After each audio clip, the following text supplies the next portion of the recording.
This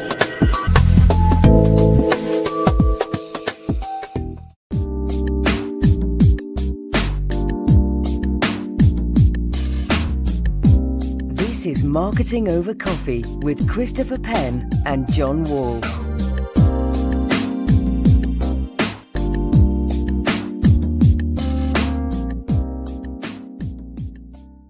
Good morning. Welcome to Marketing Over Coffee. I'm John Wall.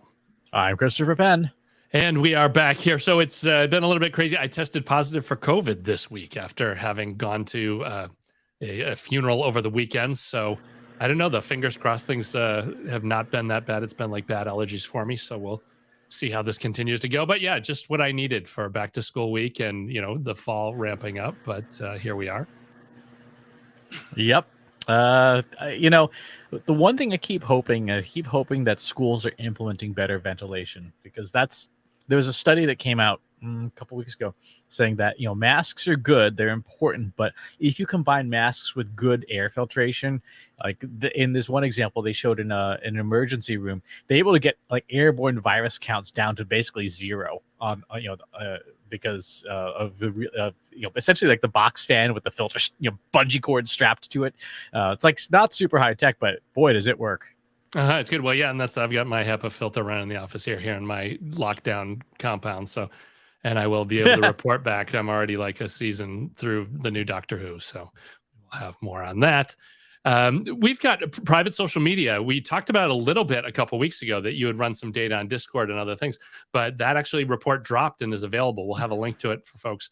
If you're in analytics for marketers, you can just grab it. You don't have to. It's a no hassle download. For everybody else, we'll have the link to get in there. But yeah, what's happened since you've dropped it?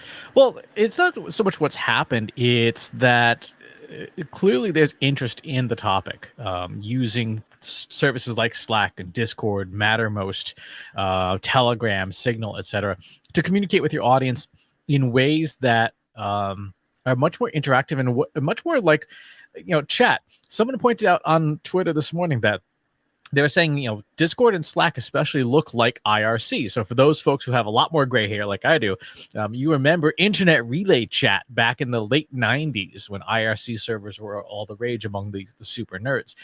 And effectively, Slack and Discord are GUIs on top of IRC, right? Except that there's a central corporation that runs the back end servers, but that's really what they are. And if you use these software packages, the old IRC commands like /join and stuff actually work. So that that tells you what the back end is. So in that regard, it's nothing new. But the interest from marketers is twofold. One, these communities that people create are sort of self-selecting, right? So if you're looking for a specific kind of audience, you don't have to work very hard, right? So if you are interested in, the example I used was pumpkin spice squishmallows, right? These squishmallows are basically like this generation's Beanie Babies. There's these stuffed animals filled with memory foam, and there was a Discord server just on Squishmallow trading, and there's like 5,000 people in there, and it's like sitting on the stock exchange floor. People are yelling and trading and all this stuff. If that's your audience, like if those are the consumers that you're after, that's a pre-built community, right? You don't have to go very far to figure that out. If you're interested in fan fiction about the TV show Supergirl, even though the show's over, there's like 900 people on this one server. If you're interested in AI art generation, each of the major AI art projects has their own Discord server.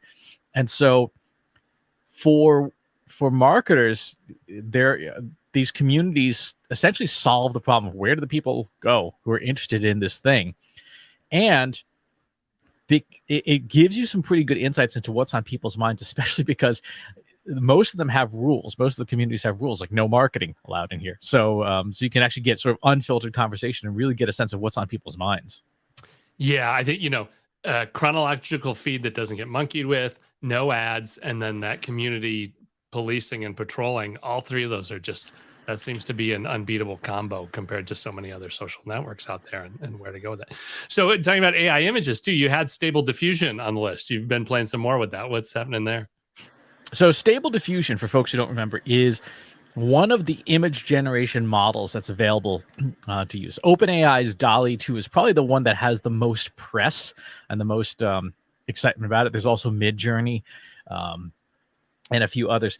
What makes Stable Diffusion different is that Hugging Face, which is the company that helps put together these models along with Stability AI, unlike OpenAI, ironic given its name, so Hugging Face's model is free and open source. So you can download this massive thing, and then if you are familiar with Python and you have the right hardware, or you have a service like Google Colab, you can build and run a system that you maintain. So one of the challenges of like the DALL-E 2 model is that you get a certain number of free credits, and then you have to pay per image generated. Well, to use these systems, you have to generate prompts like, two guys sitting in a coffee shop, drinking coffee, speaking into microphones, right? That would be an example of a prompt, and it will generate an image, and you have to refine those prompts. You have to, give them some more direction, like two middle-aged guys sitting in a coffee shop, drinking lattes. And obviously with a system that's a per image price, we're finding that prompt can get pretty costly. When you run it on a system like Stable Diffusion, where you're running inside your own Google Colab instance, you're paying $9.99 a month, and not $10 a month for the hardware, and then you can generate as many images as you want. So for fun, this past week, I took a prompt that says an oil painting of Charmander, which is one of the Pokemon characters, sitting at a dining room table eating grapes, and then in my script, I had suffixes. It says, in the style of Pablo Picasso, in the style of John Van Eyck, in the style of Norman Rockwell. And it just generated 51 of these different images. And they're all the same base image, but with the different artist styles. So it was a really cool way to A, see this system at scale, and B, really get a sense of, this thing is is tunable if you know how to work with it. I've already used one of the images, not the Charmander one's a different one, for a blog post this past week. And the other thing that's really nice about the version you run is you can specify the output size. And as long as the instance has enough hardware and video RAM available, you can make like blog post images that are the size you want them to be. Because in the commercial product, you get like a 512 by 512 square, which is great for like Instagram. But if you want it as a blog header, it's not as good. Yeah, no, that's like just clipping another step out of the process. If it's just ready to load right into the system, that's fantastic.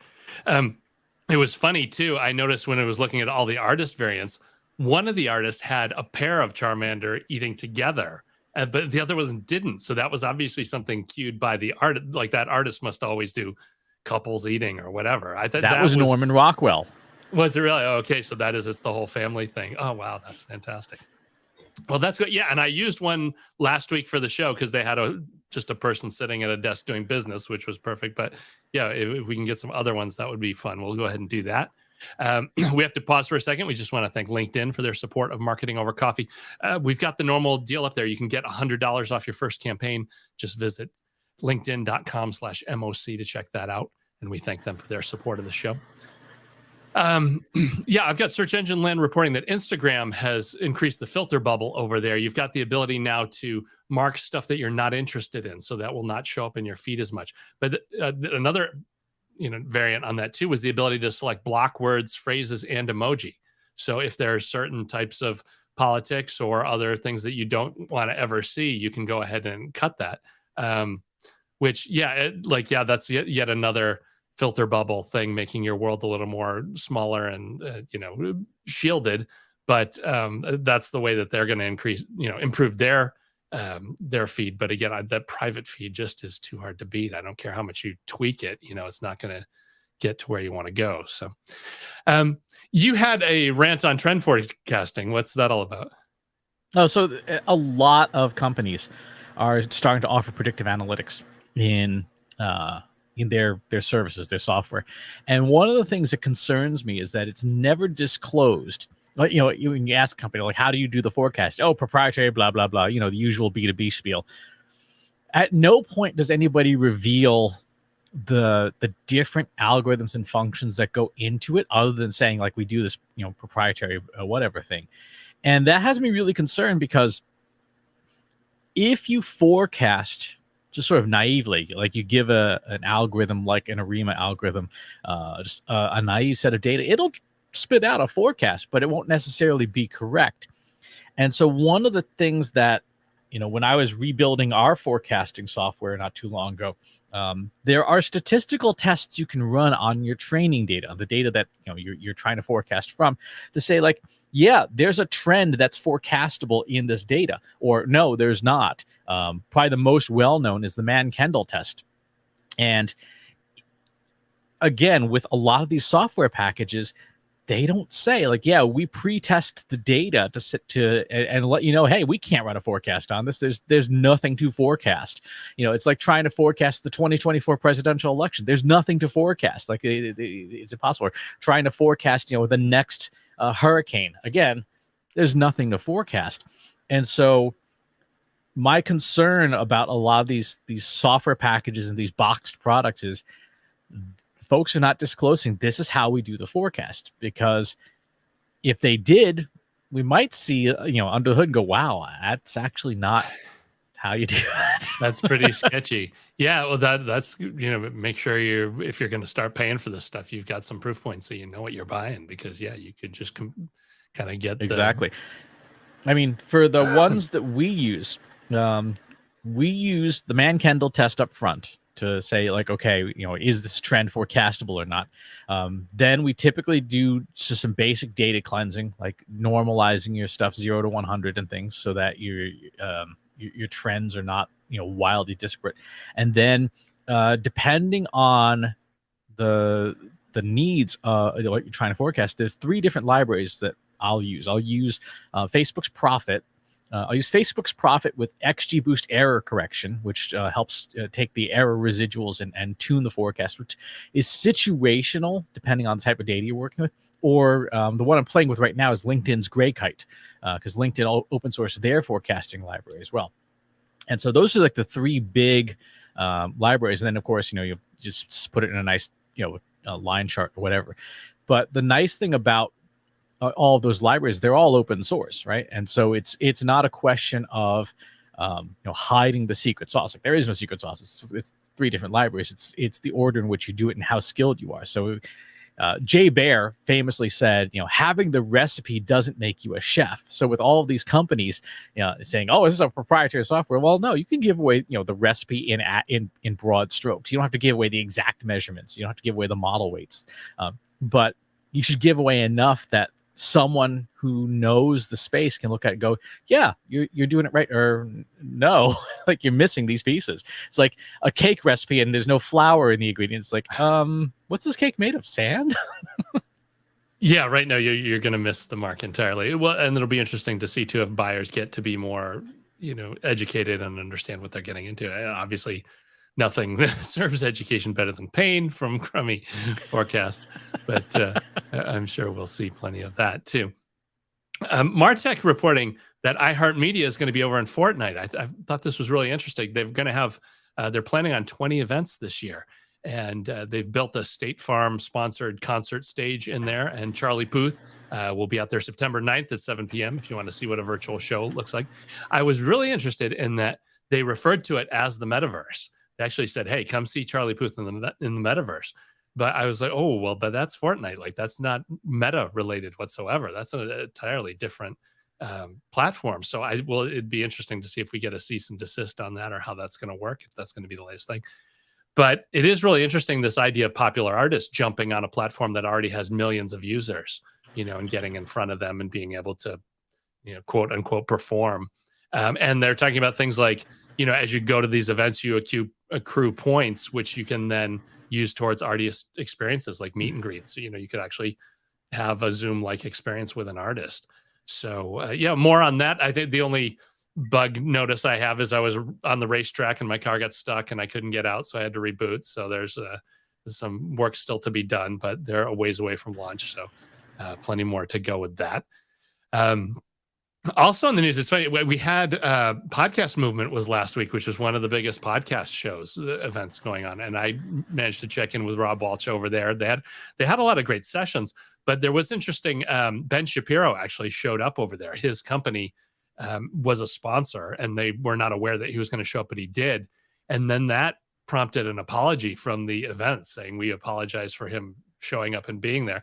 I dug a little bit deeper, and it was a bigger sponsor had complained about him being there. So this is just like the classic on-site event thing of once the sponsors start complaining and threatening to back out, things get ugly. So I don't, not too much else to, it's a tough call too. I don't know. I mean, what do you think about that? Because like on one side you have Shapiro is on the far right, and there's been a lot of, chatter and anger about that. But then on the other side of it, he's also one of the most successful podcasters going right now. I mean, if you're going to talk about podcasting, you do still want to hear what he's got to talk about, even if you don't agree with him. So I don't know. Any other thoughts on that? I mean, the challenge with sort of politics invading everything, and it's not just that politics has invaded everything, because it always has, but what's really happened over the last 10 or 15 years, and this is actually a marketing problem too, is that we've bonded politics to identity. Like, so your identity as a person, you identify with, what kind of political position you have, what things you believe in. They define you as you've taken these on to define you as a person. And that means that you're inherently going to have some level of polarization no matter what. And that's going to lose you audience. There's just going to be some people for whom like that's not okay. Like even when we were talking at the beginning of the show about COVID and masks and things, just the discussion of particle filtration and a mask is so polarizing that it really pisses some people off dramatically. So, and people seem to be having more and more difficulty separating out discussion of essentially scientific data from the identity and politics side. So when you bring in a speaker who is politically polarizing, you have to accept that 30 to 40% of your audience is going to nope right out of it, regardless of how you do it. Now, the question you have to ask, the questions you have to ask as marketers and as business folks is, in your audience, what percentage of your audience is in each of these different identities, and can you afford to piss off the people who are not, right? So for example, with Trust Insights, we're a data company, right? We focus very much on data, and especially what you do when the data comes out, like, this is not good news, right? This is really bad news. So somebody who is okay with data that gives them bad news is a good customer for us. Somebody who is not okay with data essentially contradicting their point of view, they're going to be a bad customer. So there are certain points of views, for example, data about COVID vaccines and masks. If you review the actual data, put aside what all the news outlets say, because they're mostly wrong about everything anyway. If you look at the actual data supports A, getting vaccinated, and B, wearing a mask. If the people who are upset or angry about that data, when it is based in literal fact, they're not going to be good customers. So we can say from a values perspective and a company perspective, yeah, it's okay if you piss off those folks because they're going to be terrible customers. Like you give them a data set, like, no, that's not what happened. Like, well, no, that is actually what happened. 740 people visited your website yesterday. It's not negotiable. For a brand, like a conference and stuff, yeah, that's a lot harder. You have to look at who your audience is. If it was, say, a healthcare conference, that that's somewhat easier because there's a line in the sand for things that will kill your patients and things that will not. For like a clothing brand, that's tricky. So like we've seen, for example, Nike has taken a very strong stand on their perspectives on things, with the whole Colin Kaepernick thing. That has alienated a portion of their audience. But the flip side, which is the reason why brands now do this, is that those people for whom that is their identity have doubled down. Like they'll buy everything Nike now because of their support for this cause. So it is tricky. Because it's a balance of your values. It's a balance of your own identity. And it's a balance of how much of your audience can you afford to piss off? Yeah, right. How much anger can you tolerate? And if they're not opening their purse for you anyways, then who cares? There's nothing to be seen there.